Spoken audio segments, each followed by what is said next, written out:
33 سال کی سزا خالد خورشید صاحب کو۔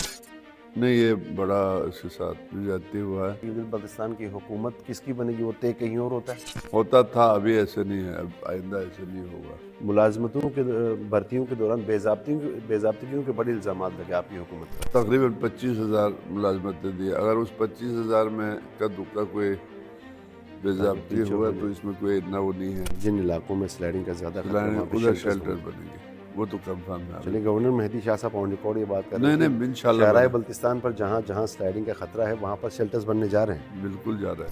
آپ تحریک اسلامی کے سربراہ ہوتے تھے ساجد نقوی صاحب، سیاسی ہم نہیں مانتے۔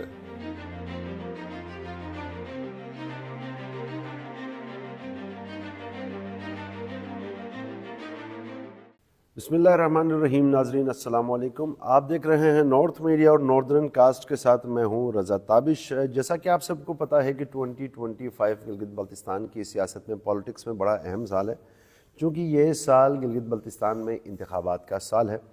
گلگت بلتستان کے اندر سیاسی منظرنامے پر بڑی تیزی کے ساتھ تبدیلیاں آ رہی ہیں۔ اوورآل یہ جو پچھلی گورنمنٹ رہی یا پچھلا یہ جو ایک ایرا رہا 4-4.5 سال کا اب تک، اس کے اندر بھی بڑی نشیب و فراز ہم نے دیکھے ہیں۔ آنے والے انتخابات کے حوالے سے، اب تک کی گورنمنٹ کی کارکردگی کے حوالے سے، اب تک کی سیاسی منظرنامے پر رونما ہونے والی تبدیلیوں کے حوالے سے بات چیت کرنے کے لیے آج کے پوڈ کاسٹ میں میرے ساتھ بہت ہی اہم سیاسی شخصیت، قداور سیاسی شخصیت تشریف رکھتے ہیں۔ آج کے میرے پوڈ کاسٹ کے مہمان ہیں محترم گورنر گلگت بلتستان سید مہدی شاہ صاحب۔ شاہ صاحب السلام علیکم۔ وعلیکم السلام۔ سب سے پہلے تو بہت شکریہ کہ آپ میرے پروگرام میں تشریف لائے، اور آپ پہلی بار میرے پروگرام میں تشریف لائے ہیں تو once again thank you so much. Shah صاحب، 2025 گلگت بلتستان میں انتخابات کا سال ہے۔ پاکستان پیپلز پارٹی کی تیاریاں کیسی ہیں؟ پچھلے انتخابات میں بھی ہم نے دیکھا کہ بڑے زور و شور سے آپ کا کمپین چلا، لیکن جو نتیجہ آنا چاہیے تھا وہ آیا نہیں۔ ظاہر ہے یہ 25 جو ہے یقیناً اس حکومت کے آخری سال ہے۔ تو آپ کو پتہ ہے کہ 2020 میں الیکشن ہوا، اس میں ایک پی ٹی آئی والوں نے ایک حکومت بنائی جس کا وزیر اعلیٰ خالد خورشید صاحب ہے۔ لیکن خالد خورشید صاحب نے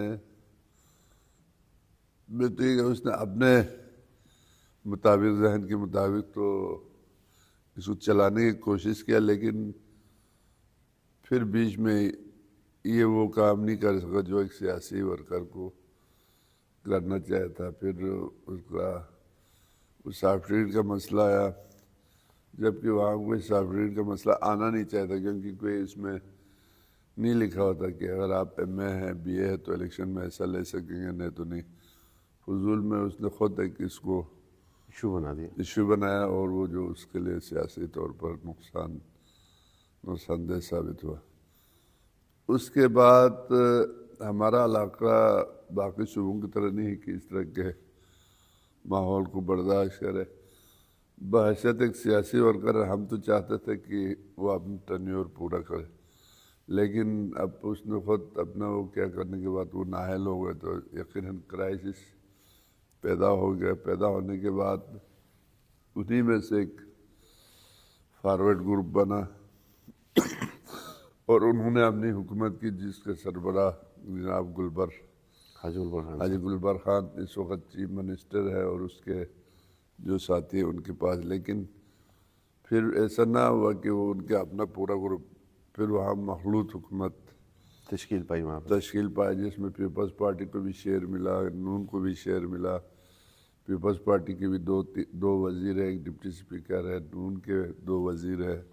شاہ صاحب، آپ خود چونکہ صوبے کے چیف ایگزیکٹو بھی رہے ہیں، وزیر اعلیٰ گلگت بلتستان رہے ہیں، آپ اپنی گورنمنٹ کو یا پھر حاجی گلبر خان صاحب کی گورنمنٹ کو جب دیکھتے ہیں تو کیا کمیاں کوتاہیاں نظر آتی ہیں، اور آپ کو کیا لگتا ہے کہ یار یہ کام اس سیکٹر میں یہ مجھ سے بہتر جا رہا ہے اور اس سیکٹر میں یہ مجھ سے کمزور جا رہا ہے؟ تو کیا کمپیریزن کریں گے اپنی اور اس میں حاجی گلبر یا میرے بعد حفیظ صاحب آئے، حفیظ کے بعد خورشید صاحب آئے۔ جو میرا ٹینیور تھا وہ ایک امتحان تھا، بہت بڑا امتحان تھا وہ، اس لیے کہ پہلی بار اس سسٹم کے تحت وہاں الیکشن ہوا، اور ہم خود بھی کسی عام پوسٹ پہ کبھی رہے نہیں تھے۔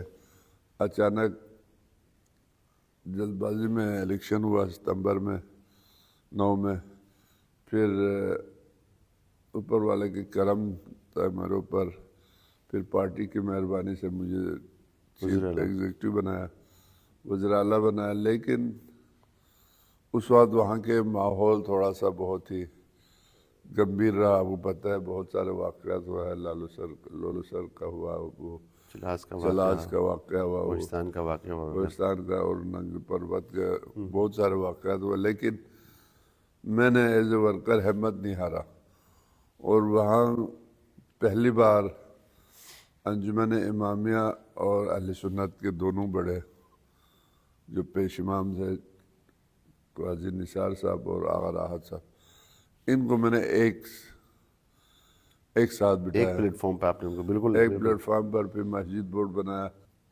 امن ہوگا تو ہم آگے بڑھ سکیں گے. لیکن اور حقیقت بھی یہی، جہاں امن ہوتا ہے وہاں آدمی بہت کچھ کر سکتا ہے. لیکن میرے دور میں اتنا بہت واقعات ہوئے، لیکن میں نے ہمت نہیں ہارا. اور اس وقت کے چیف سیکرٹری جو اچھے چیف سیکرٹری تھے، انہوں نے بھی تعاون کیا، فورس کمانڈر نے بھی تعاون کیا، اور میں نے اس سسٹم کو مطلب کمزور ہونے نہیں دیا. میں نے اپنا پورا ٹینیور دیا. اس وقت یہ تھا، اور اس وقت اتنا فنڈز بھی نہیں تھا جتنا آج کل مل رہا ہے. لوگ کہتے ہیں جی ترقیاتی میرے دور میں ترقیاتی کام تھوڑا سا سست رہا. لیکن میں نے ڈپارٹمنٹ جس طرح ہمارا ایجوکیشن تھا، ہیلتھ تھا، پولیس تھا، ان میں ریفارمز میں نے بڑا لایا. گلگت بلتستان پاکستان میں پہلا صوبہ ہے جس میں پولیس کو 100% تنخواہ بڑھا. اور وہاں پر یہ تھا کہ پولیس والے کوئی بھی یا افسر ہو یا سپاہی ہو شہید ہوتا تھا، ان کو کوئی رسپانس نہیں ملتا. لیکن آپ کے دور حکومت میں بے شک انڈکشنز بہت ہوئیں، بہت ساری ملازمتیں دی گئیں، لیکن ملازمتوں کے بھرتیوں کے دوران بے ضابطگیوں کے بڑے الزامات لگے آپ کی حکومت پر. نہیں، میرے اوپر بہت الزام لگانا آسان ہے. آپ باہر بیٹھ کے الزام لگانا بہت آسان ہے. ابھی آپ دیکھیں ہمارے ایجوکیشن کے منسٹر پر نیب نے کیس کیا اسی بنیاد پر، لیکن کچھ بھی نہیں ملا. لیکن میں نے آپ کو کہا نا، الزام لگانا اور اس کو کرنا بہت، میں سمجھتا ہوں گلگت بلتستان کی تاریخ میں جہاں اتنے سارے ملازمت دیا تو تھوڑا بہت ہو گیا ہوا. ابھی تو آپ کو پتہ ہے ملازمت ہی نہیں ملتے. اس وقت میں نے تقریباً 25,000 ملازمتیں دی. اگر اس 25,000 میں کا دکا کوئی بے ضابطگی ہوا تو اس میں کوئی اتنا وہ نہیں ہے. لیکن آپ کو میں بتا دوں، تعمیرات میں نے کوئی 7,000 ملازمین ریگولر کیا، اور پاور میں 4,448 کیا. اس کے علاوہ مختلف ڈپارٹمنٹ میں، اچھا ایجوکیشن میں، پولیس میں. اب آپ دیکھیں ہمارے جو پولیس میں ریفارمز کیا تو درجنوں کے لوگ ایس پی بنے، ورنہ وہ انسپکٹر یا ڈی ایس پی سے ریٹائر ہونا تھا. تو میں نے وہ مواقع فراہم کرایا. اور آپ کو پتہ ہے وہاں 11 22 کا میں نے تعارف کرایا. اتنا سب کچھ آپ کے کرنے کے باوجود بھی 2015 میں بھی 2020 میں بھی آپ کے اپنے حلقے میں بھی اور اوور آل پارٹی کے لیے بھی شاہ صاحب وہ نتائج سامنے کیوں نہیں آئے؟ پھر وہ یہ ہے، کام کے لیے کوئی ووٹ نہیں دیتا. اگر کام کے لیے ووٹ دیتا تو میرا یہ دعویٰ ہے، میں نے اتنا روزگار دیا، اتنے گھر روزگار دیا، اگر یہی لوگ بھی مجھے ووٹ دیتے تو پھر کیا آپ لوگوں کے اندر پائی جانے والی اس رائے کے ساتھ اتفاق کرتے ہیں کہ گلگت بلتستان کی حکومت کس کی بنے گی وہ طے کہیں اور ہوتا ہے؟ ہوتا تھا، ابھی ایسے نہیں ہے، اب آئندہ ایسے نہیں ہوگا. دیکھیں آپ کو پتہ ہے کہ میرا یہ دعویٰ ہے، اگر گلگت بلتستان میں فیئر الیکشن کرے نہ، پیپلز پارٹی کا مقابلہ کوئی نہیں کر سکتا، کیونکہ پیپلز پارٹی گراس روٹ تک ہے. اور پھر پیپلز پارٹی کے مثال آپ بھٹو صاحب، اب بھی تمام باتیں گنتے ہوئے اچھا نہیں لگتا بار بار ان کا. آپ بھٹو صاحب کو لے لے، بے نظیر صاحبہ کو لے لے، اور زرداری صاحب، یوسف رضا گیلانی، ان سب کو دیکھے تو آپ کو گلگت بلتستان میں اگر کوئی ترقی کا وہ کیا تو انہیں پارٹیوں نے کیا ہے. اور آپ کو پتہ ہے جماعتی الیکشن بھی پیپلز پارٹی نے کرایا تھا وہاں پر. بالکل ٹھیک ہے نا جی. اچھا، پہلی بار 94 میں بے نظیر شہید نے پہلے ایڈوائزری کونسل تھا اس کو کونسل بنایا اور جماعتی اس پر الیکشن کرایا.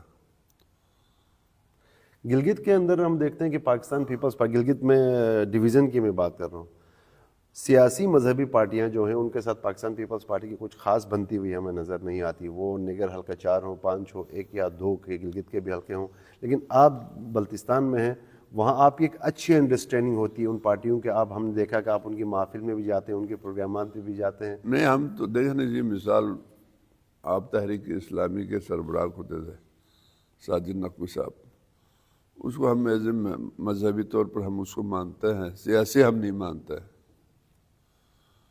ٹھیک ہے نا جی, ہمارا عقیدہ ہے ہم ان کا. میں نے تو شروع سے کسی علماء کے خلاف بات کرنے کی کبھی سوچا نہیں, اس لیے کہ ہمارے گلگت بلتستان کوئی بھی آپ دیکھے لوگ اس چیز کو پسند نہیں کرتے. ہمیں اپنی سیاست کرنا چاہیے, ان کو اپنی سیاست کرنا چاہیے. لیکن گلگت میں آپ کو پتہ ہے بہت مطلب مذہبی جماعتوں کا بہت وہ زور ہے. اگر اس مسجد سے بولے تو دوسرے دن دوسرے مسجد سے بولتے ہیں, ان سے رابطہ کرنا پڑتا ہے. تو کہنے کا مطلب جب آپ الیکشن میں ان کے پاس جانا ہے تو اچھا نہیں کہ آپ اپنے لہجے کو صحیح رکھیں, ان کے خلاف کوئی بات نہ کرے, سیاسی بات کرے. تو ابھی میں 94 سے میں الیکشن لڑ رہا ہوں, میں نے آج تک کسی علماء کو استعمال نہیں کیا, نہ ہم نے ان کو مطلب اپنے لیے وہ کیا. جس طرح پہلے سے تعلقات ہے ابھی بھی تعلقات ہے. سیاست میں یہ کہیں نہیں لکھے کہ آپ تعلقات خراب کریں. اور آپ پھر گلگت بلتستان میں 2 چیزیں میں آپ کو بتاؤں. گلگت میں تیز بات کرنے کے لہجے کو پسند کرتے ہیں. ہم بلتستان والے اس طرح لہجہ استعمال نہیں کرتے, خود ہمارا حنزہ والے نہیں کرتے, ہمارا غیزر والے نہیں کرتے. تو گلگت میں جو دونوں سائڈ, تینوں بلکہ ہر سائڈ سے ان کا جو لب و لہجہ لہجہ نا, لوگ کہتے ہیں جی بس یہ بہت بہادر ہے. دیکھو نا اس لب لہجہ, ہم نے کوئی جہاد تو نہیں کرنا, ہم نے سیاست کرنا ہے. تو پھر یہ ہمارا نگر کا حلقہ ہوا اسکردو میں ایک حلقہ, یہ مذہبی حلقہ 94 سے یہ چلا رہا ہے.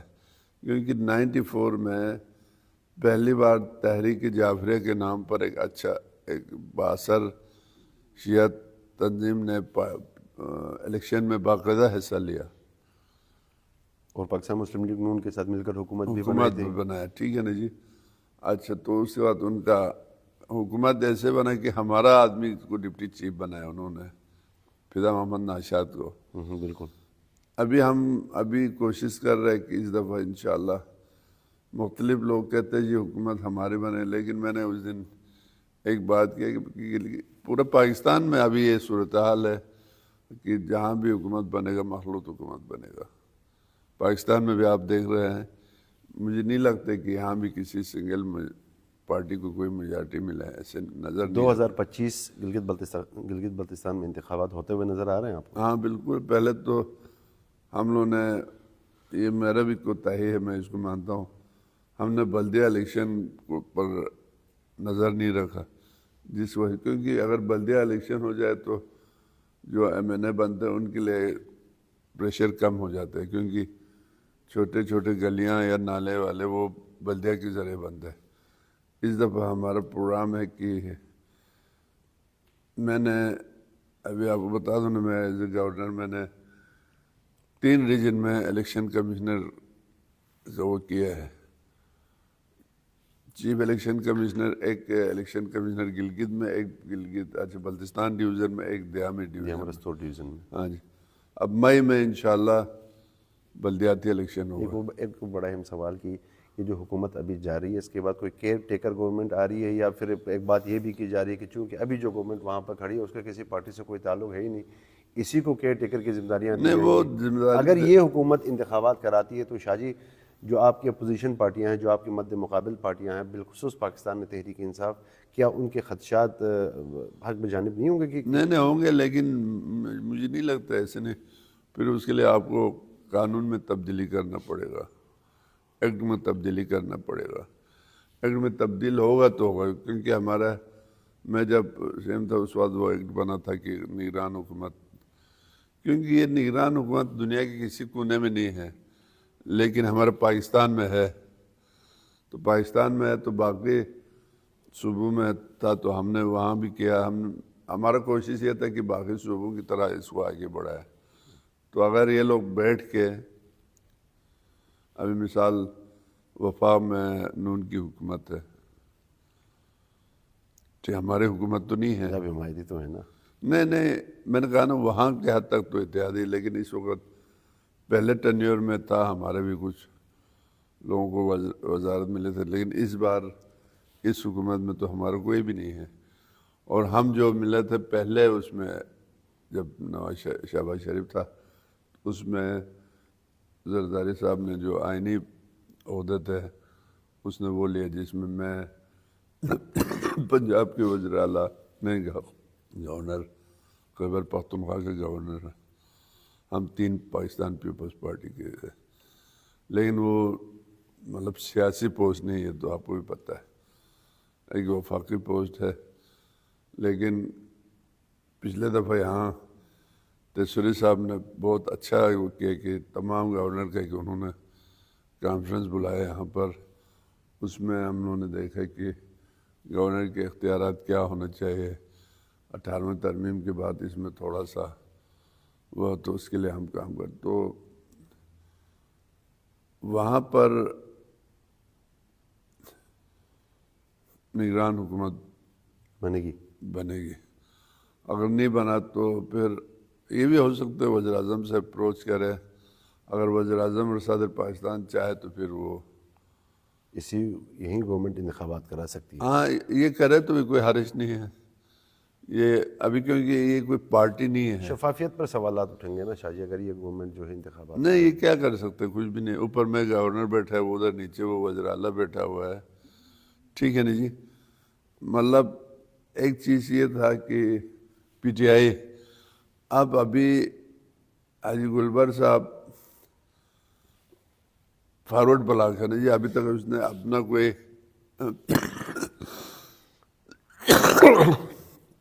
فارورڈ بلا, اس نے کوئی باقاعدہ سے کوئی پی ٹی آئی کا فارورڈ بلا گیا اس کو تشکیل نہیں دیا ہے. ٹھیک ہے جی, فارورڈ بلاک کا کیا ہے جو وزیر اعلیٰ ہے, اب ان کا تنظیم موجود نہیں ہے, نہ صدر ہے نہ ان کے جنرل سیکرٹری ہے. باقی رہا اصلی جو پی ٹی آئی کا وہ ہے, وہ تو خورشید صاحب کے ہاتھوں میں ہے. لیکن خورشید صاحب کو نااہل قرار دینے کے بعد وہ صدر بھی نہیں بن سکتے. اب شاید وہاں خورشید صاحب کوشش کر رہا ہے وہ پی ٹی آئی کو دوبارہ فعال بنائے, لیکن اس کے ساتھ جو لوگ تھے نا وہ صحیح, انہوں نے ان کو سب نے ساتھ چھوڑ دیا. اب وہ خود پارٹی بنانے کی پوزیشن میں نہیں ہے, کیونکہ اس کو عدالت نے اتنا سزائیں دیا ہوا ہے. جس دن وہ گلگت میں تشریف لائے گا وہ گرفتار ہو جائے گا, کیونکہ عدالت نے اس کو گرفتار چلے اس پر آپ کا انپٹ لیتا چلوں. میں اگلے سوال کی جانب بڑھنے سے جب آپ نے بات چھیڑی تھی تو 33 سال کی سزا خالد خورشید صاحب کو ہی, وہ ایک صوبے کے وزیر اعلیٰ رہے ہیں. آپ کو نہیں لگتا ہے کہ یہ کوئی سمجھ میں نہیں آنے والی کوئی سزا دی جا رہی ہے اس کو؟ سر دیکھیں, پاکستان کی تاریخ میں منتخب وزیر اعظم کو بغیر کسی اس کے پھانسی دیا تو ہوتا رہتا ہے. اب میں عدالت نے یہ غلط کہا کہ نہیں کہہ سکتے, لیکن میں نے جب وہ کیا تو بطور سیاسی ورکر آپ کیسے دیکھتے ہیں اس فیصلے کو؟ نہیں, یہ بڑا اس کے ساتھ زیادتی ہوا ہے. لیکن بعد میں ہم نے ہمارا وکیل ہے ان سے میں نے پوچھا یار یہ کیا سزا ہے, تو وہ کہتے ہیں سر جس دن یہ عدالت میں حاضر ہوگا تو اس کے بہت سارے چیزیں کم ہو جائے گا, کیونکہ یہ حاضر نہیں ہو کے اس طرح کیا, مختلف الزامات پر مختلف انہوں نے وہ کیا. اگر یہ حاضر ہوگا تو وہ کہتے تھے زیادہ 4-5 سال بغیر وکیل کے. لیکن گلگت بلتستان کی تاریخ میں یہ بہت بڑا اپسٹ ہے. شاہ صاحب تھوڑا سا آگے بڑھتے ہیں, گلگت بلتستان کے مسائل پر ہم بات کریں گے. گلگت بلتستان کی حکومت ہم دیکھتے ہیں کہ پورا ان کا انحصار جو ہے وہ وفاق سے گرانٹ پر ہی ہوتا ہے. وفاق جب گرانٹ روک دیتا ہے تو وہاں پہ مسائل پیدا ہوتے ہیں اور لوگ روڈوں پر آتے ہیں. حکومت گلگت بلتستان چاہے وہ آپ کی حکومت ہو, حفیظ الرحمان کی حکومت ہو, خالد خورشید کی حکومت ہو, یا پھر ابھی حاجی گلبر خان صاحب کی حکومت ہو, اب مطلب خود انحصاری کی طرف بڑھتے ہوئے ہمیں کوئی حکومت نظر نہیں آئی. جبکہ بہت سارے مواقع ہیں, اگر ہم زراعت کی ہی مثال لے لیں, بہت سارا ہمارے پاس بنجر زمین پڑا ہے, اگر اس پر حکومت کو اقدامات اٹھائے, مثلا ہمیں سب سے بڑا ایشو گندم کا ہوتا ہے, وفاق سے تھوڑی بہت گندم رک جاتی ہے، لوگ روڈوں پر آتے ہیں. آپ نے پچھلے سال دیکھا بہت بڑا ایجیٹیشن ہوا. اگر ہم بیرن زمینوں کو، بنجر زمینوں کو کاشت کرنے کے حوالے سے گورنمنٹ کی طرف سے کوئی اتنا بڑا پروجیکٹ ہو تو ہم خود انحصاری کی جانب بڑھ سکتے ہیں، لیکن سر نہیں، توجہ ہم کیوں نہیں بہت دی جا کچھ رہی؟ کر سکتے ہیں. میں آپ کو بہت خوبصورت آپ نے سوال کیا. ابھی آپ دیکھیں ہمارے وہاں بڑے بڑے ہوٹل بنے ہیں، اب لوگوں کو سمجھ آنے کی ضرورت ہے. ابھی مثال ایک آدمی وہاں کوچ ہوٹل اسکردو میں ایک بڑا ہوٹل بنایا ہے، اور ایک اور بنا ہے شنگلا کے ساتھ. ان کا ایک کمرے کا کرایہ 1,25,000 روپے. اگر وہاں کی گورنمنٹ اگر اس پر ٹیکس لگایا 10% بھی لگایا تو اس ہوٹل والے کو کوئی فرق نہیں پڑے گا، کیونکہ اس نے وہ آلریڈی اس گاہک سے 1,25,000 میں سے 10% ہوا تو 10-15 ہزار روپیہ، 12,500 روپے. بس اتنا ہی بنتا ہے. اگر وہ گورنمنٹ، لیکن لوگ ٹیکس بھی دینے کے لیے تیار نہیں. ہم جب تک ٹیکس کی طرف نہیں جائے گا یہ سلسلہ رہے گا، اور ایک وقت آئے گا کوئی بھی حکومت وہ کہے گا جی جس طرح باقی صوبے اپنا پیداوار پیدا کرتے، جس طرح سندھ ہے، پنجاب ہے، ان کے اپنے بھی فنڈ ہیں، لیکن ہمارے صوبہ ہے وہاں اتنا نہیں ہے. اور ہونا چاہیے، عادت ہمیں ڈالنا چاہیے. نہیں، پہلے لوگوں کو اس قابل تو بنائیں نا کہ وہ ٹیکس دینے کے لائق ہو جائیں. میں آپ کو ایک عرض کروں نا، ابھی شنگریلا ہے، شنگریلا پر اگر ٹیکس لگے تو عام لوگوں پر کیا پریشانی. ٹھیک ہے، سرینا ہوٹل ہے، اس پر اگر ٹیکس لگے تو عام جو چھوٹے ہوٹل ہے اس کے اوپر کیا فرق پڑے گا؟ کوئی نہیں فرق پڑے گا. ہم یہ دیکھیں صرف جو 5 اسٹار 4 اسٹار ہے ان کو فوکس کرے. ابھی مثال گلگت سکردو، ٹارگیٹڈ ٹیکس لگانے کا سوچ رہے ہیں آپ کہ آپ مخصوص جو سیکٹرز ہیں؟ ہاں دیکھیں نا، ابھی مثال گندم کا، یہ سرینا والے بھی وہی گندم لے جاتے، عام چھپڑ ہوٹل بھی وہی لے جاتا ہے. تو بھائی سرینا والوں کو سبسڈی گندم کی کیا ضرورت ہے؟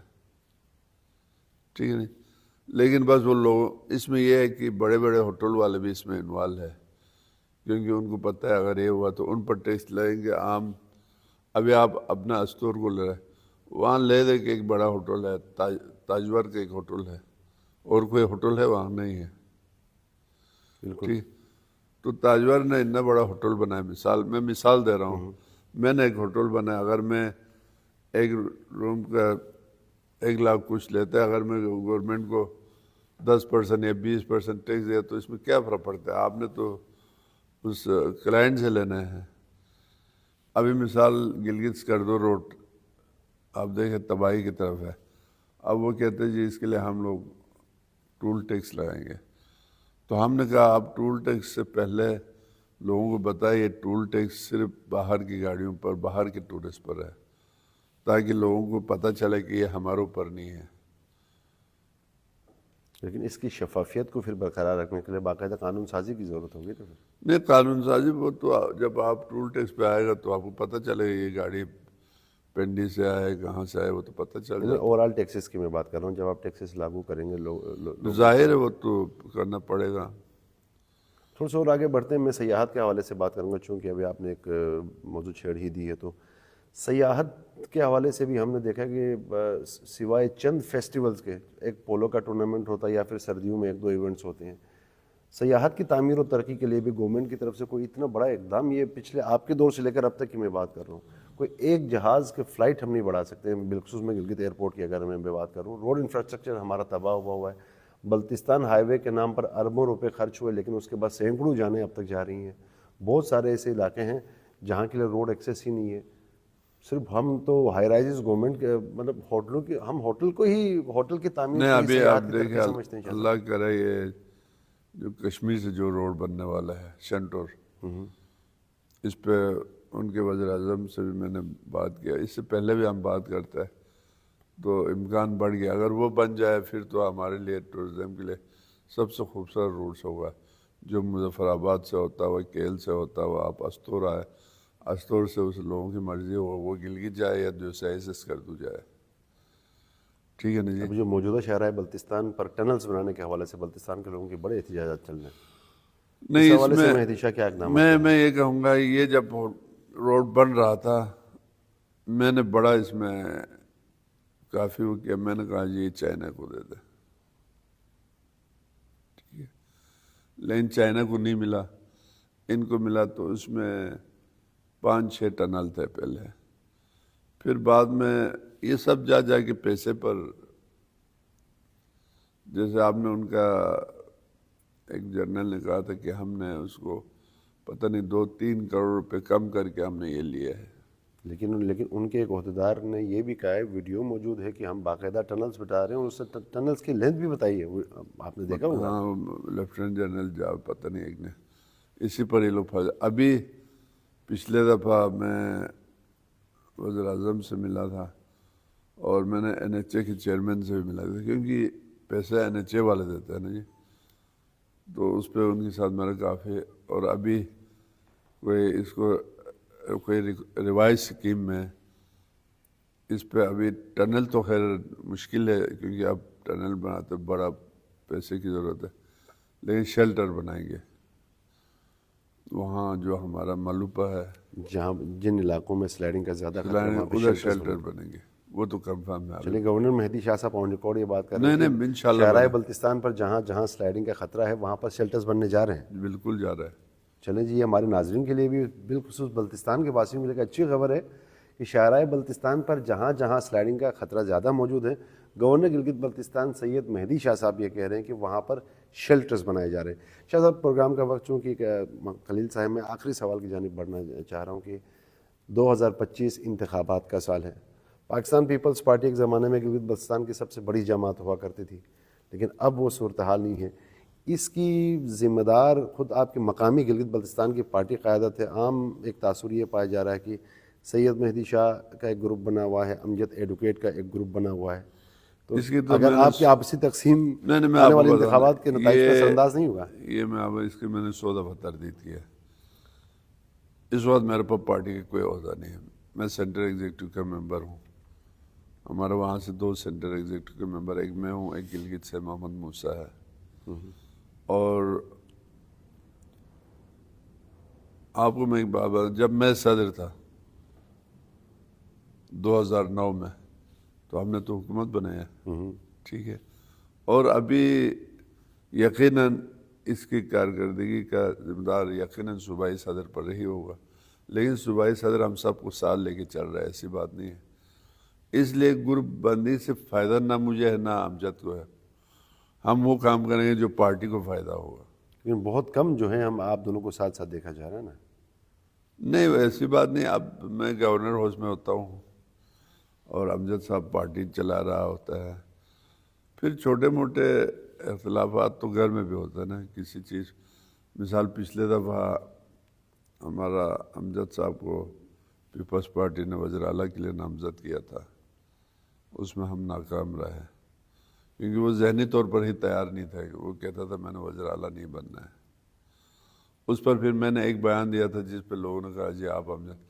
میں نے کہا جی ہم سیاست کر رہے ہیں تو کل حکومت بنانے کے لیے کرنا ہے نا، صرف MLA بننا ہمارا مقصد تو نہیں ہے. ہماری پارٹی آئے گا تو حکومت بنائیں گے. حکومت میں اسپیکر ہمارے ہوں گے، وزیر اعلیٰ ہمارے ہوں گے، وزراء ہمارے ہوں گے، ٹھیک ہے نا جی. جب میں صدر ہو کے پہلی دفعہ الیکشن ہوا تو ہم نے تو حکومت بنایا، بغیر کسی اتحاد کے بنایا. بعد میں نون کی حکومت آئے تو مذہبی جماعتوں نے نون کے ساتھ دیا، ان کا حکومت بنایا. پھر خورشید صاحب کا آیا تو پھر مذہبی جماعتوں نے ان کے ساتھ دیا. کیونکہ وہاں جو مذہبی جماعتیں ہیں وہ کسی کو ہرانے اور جتانے میں اپنا کردار ادا کر سکتا ہے. ان کی ڈوریں کہیں اور سے ہلتی ہیں، آپ یہ کہنا چاہتے ہیں؟ نہیں، کہنے کے مطلب دیکھیں جی، مثال آپ گلگت کو ہی لے لیں. گلگت حلقہ میں ہمارا امجد صاحب آتا ہے، تو وہاں MW کا بھی ووٹ ہے اور تحریک اسلامی کا. اس دفعہ تھوڑا تحریک اسلامی جو ہے نا جی، باقاعدہ منظم طریقے سے سیاست میں ان ہوا ہے. پہلے 2-3 سال وہ سائڈ پر تھا، لیکن ابھی وہ باقاعدہ وہ الیکشن میں حصہ لے رہے. تو ہمارا وہاں آپ یہ دیکھ رہے، مثال میں آپ کو بلتستان کی مثال، وہاں جو بھی امیدوار ہوگا وہ نون کا ہو، پیپلز پارٹی کا ہو، شیعہ ہی آپس میں الیکشن لڑیں گے بلتستان میں ظاہر ہے. بالکل ایسا ہی ہے. ایسے تو